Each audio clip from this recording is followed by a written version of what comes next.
집을 지금 팔아야 하나 말아야 하나 경우의 수를 한번 따져보자. 이게 결국 하락에 베팅하냐 상승에 베팅하냐 이런 영역일 텐데요. 이걸 놓고 봤을 때 저라면 집을 지금이라도 정리할 것 같습니다.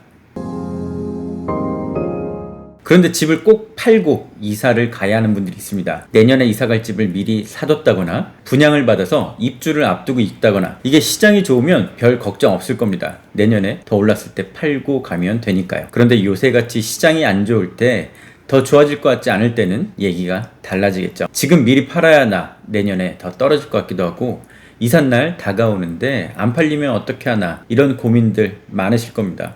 사실 요즘 제게 상담 요청하신 분들 대부분이 이런 고민을 안고 계세요. 저도 참 난처하게 대답하기 힘든 내용들인데요. 저도 상담을 하다 보니까 생각이 정리가 되는 부분이 있어서 오늘 영상으로 준비해 봤습니다. 본격적으로 집을 먼저 팔고 다른데 월세라도 살아야 할지 내년까지 기다려야 할지를 함께 고민해 보겠습니다. 근데 사실 이게 답이 안 나오는 문제예요. 일단 첫 번째, 내년에 집이 오를지 떨어질지 아무도 모릅니다. 이건 사실 신도 모른다고 봐야 되는데요. 전문가들도 다 의견이 다른 상황입니다. 다만 지금 현재로선 쉽게 올라갈 것 같지는 않다, 이 정도로 보이는데요. 그래도 확실한 건 없으니까 내가 또 확신이 안 섭니다. 그래서 저는 이렇게 한번 생각해 봤어요. 경우의 수를 한번 따져보자. 이게 결국 하락에 베팅하냐 상승에 베팅하냐 이런 영역일 텐데요. 그래서 제가 정말 많이 고민을 해봤는데 이런 경우의 수를 한번 따져봤어요. 일단 집을 팔지 말지 두 가지 경우의 수가 있을 거고요. 집값도 두 가지 경우가 있을 것 같습니다. 오른다, 내린다. 여기서 집값이 그대로다, 이거는 생각하지 않았습니다. 어차피 결과가 달라지는 게 없기 때문이죠. 이렇게 판다, 안 판다, 오른다, 내린다를 조합하면 네 가지 경우의 수가 나올 것 같은데요. 제일 좋은 건 안 팔았는데 집값이 오를 경우일 겁니다.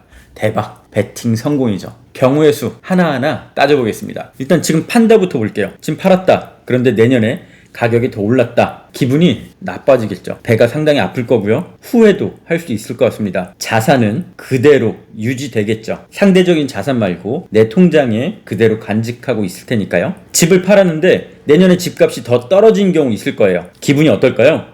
안도의 한숨을 쉬겠죠. 아, 정말 그때 팔길 잘했어. 이런 셀프 칭찬도 가능할 것 같습니다. 자산 가치는 그대로겠죠. 돈을 잃지 않았다는 뜻입니다. 자, 이번엔 안 팔았을 경우, 내년까지 버틸 경우를 생각해 볼게요.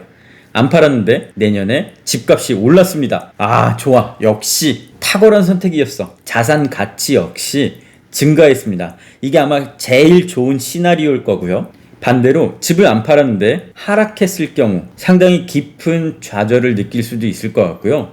절망에 빠질 수도 있을 것 같습니다. 자산 가치가 하락했기 때문인데, 그 중에는 이런 분들 계셨을 거예요. 아, 이 집 팔아서 남은 돈으로 이사갈 집 잔금을 치르자. 그런데 집값이 떨어지면 그 잔금 치르기 어려워진 경우도 있을 것 같습니다. 최악의 경우 끝끝내 이사를 가지 못해서 더 큰 돈을 잃을 수도 있겠죠. 이게 가장 최악의 경우의 수일 겁니다. 이제 네 가지 경우의 수를 제가 조금 더 간단히 한번 살펴볼게요. 집을 팔았을 때, 안 팔았을 때, 가격이 올랐을 때, 내려갔을 때를 하나의 그림으로 정리해봤습니다. 집을 팔았을 때 집값이 올라간다. 그래도 내 자산은 그대로 남아있다. 집을 팔았을 때 부동산이 내년에 더 안 좋아진다. 그래도 내 자산은 그대로다. 집을 안 팔았을 때 보면요, 집값이 올라갔을 때 내 자산 가치 역시 증가했습니다. 반대로 집을 안 팔았는데 부동산 시장이 더 안 좋아져서 집값이 떨어졌을 때 내 자산 가치 또한 감소했겠죠. 이렇게 네 가지 자산이 그대로인 경우, 자산이 증가하거나 감소하는 경우가 각각 있을 것 같은데요. 이렇게 그리고 나니까 조금 정리가 되긴 했는데 상당히 고민스러운 영역이에요. 그래서 이제부터는 각자의 성향과 상황에 따라서 판단이 달라질 것 같은데요. 이걸 놓고 봤을 때 저라면 집을 지금이라도 정리할 것 같습니다. 왜 이런 생각을 하게 됐냐? 이 네 가지 경우의 수, 자산 가치 그대로 상승, 감소 중에 저는 제일 피하고 싶은 것, 그거를 먼저 생각해 봤어요. 물론 내가 내 집으로 돈을 더 많이 벌면 좋겠지만 철저하게 1주택 갈아타는 입장, 실수요자 입장에서 내 자산 가치가 하락하는 것만큼은 절대로 피하고 싶었습니다.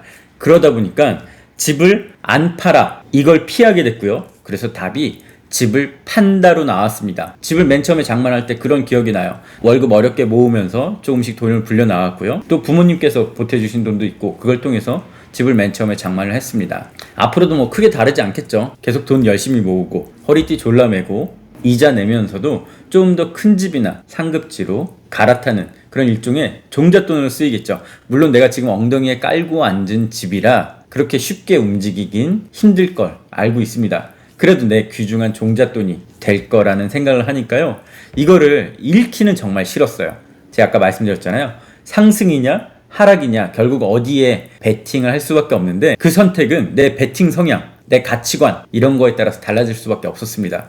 그래서 저는 제 입장에서 가장 최악인 자산가치 하락 이거를 피하기 위해서 지금 판다는 쪽으로 선택을 내릴 수밖에 없었어요. 이렇게 네 가지를 놓고 보니까요. 각각 이런 단어로도 표현할 수 있을 것 같습니다. 집을 팔았는데 상승했을 경우 바보, 집을 팔았는데 떨어졌을 경우 천재, 집을 안 팔았는데 집값이 또 올랐습니다. 부자가 되겠죠. 집을 안 팔았는데 집값이 떨어졌습니다.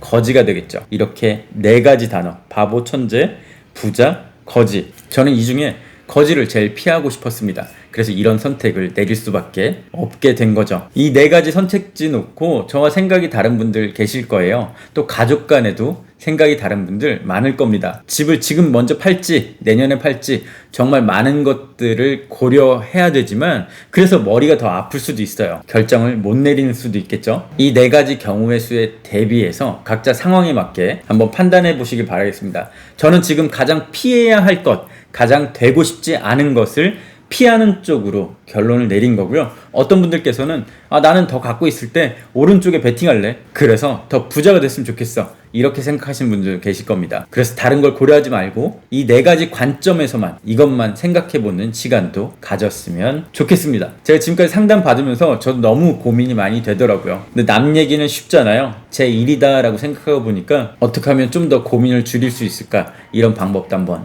생각해 봤습니다. 다음에도 더 좋은 정보로 찾아올게요. 지금까지 부틴이었습니다.